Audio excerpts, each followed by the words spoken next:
the technical aspect, so again, we're not talking about one mission, but there will be a first mission, and that's very important. We want to get that right. So that'll be the Google X Prize mission. The Google Lunar X Prize will likely be the first mission. It doesn't have to be, but it likely will be. Time's going to run out eventually. The X Prize and Google were good enough to extend the deadline for competition from 2014 to the end of 2015. That was good news because, you know, unexpectedly after the Google Lunar X Prize was announced, the international financial markets crashed. And what a time to try to raise capital, let alone for a moon mission. So recognizing that and some of the big challenges all the teams have, the deadline for the competition is extended out. It gives you enough time, you know, theoretically to do more than one mission before the end of it. So you could try again if you didn't do it right the first time. So that's good news. But I think that realistically the first private missions to the moon will be the Google Lunar X Prize missions. I think that'll be the case.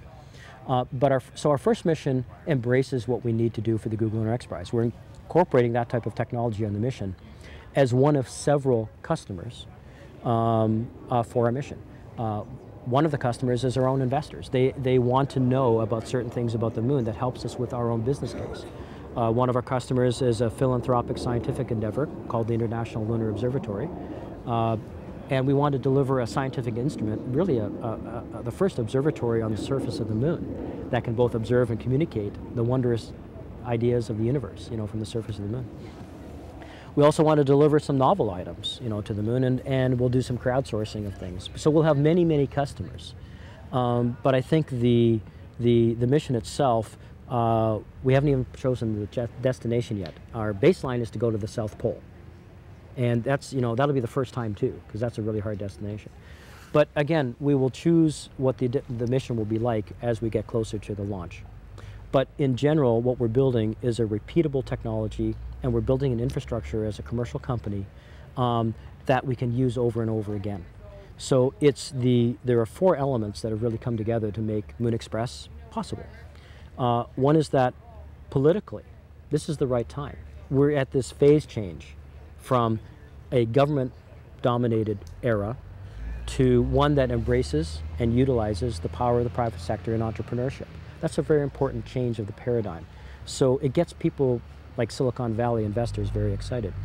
So we are changing swords to plowshares in a couple of ways. In the 1980s, there was a delusion that the Earth and the United States in particular could be safeguarded by a shield in space. Some people called it Star Wars, the Star Wars program.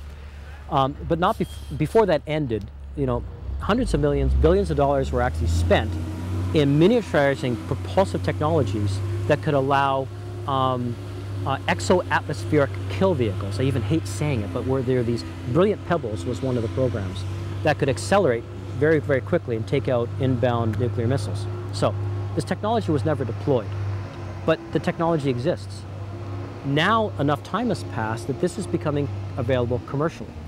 So this allows us, Moon Express, to embrace this miniature propulsion technology into a lunar lander system that can now be about the size of this table and deliver more payload per unit propulsion than ever before. So this helps us deliver a lot in a very small package. And the other thing that's happened is look at companies like SpaceX that are taking physics and engineering that's been done for 30 or 40 or 50 years and packaging it in a commercial way that economizes from best practices point of view with the supply chain, with the management oversight, with the risk tolerances to get the price down. So this gives us a revolution in the access to space costs, right? That makes it plausible now. So all of these things are coming together where we think now that we can bring the costs down, not so much in the first mission, we think we'll break even on that, but I think in future missions the cost will come down to the point that we can invoke new markets, not just in the United States, but internationally. And we can provide opportunities for not big government agencies, universities, researchers, students, you know, to actually have access to space exploration and lunar exploration from a scientific and engineering perspective.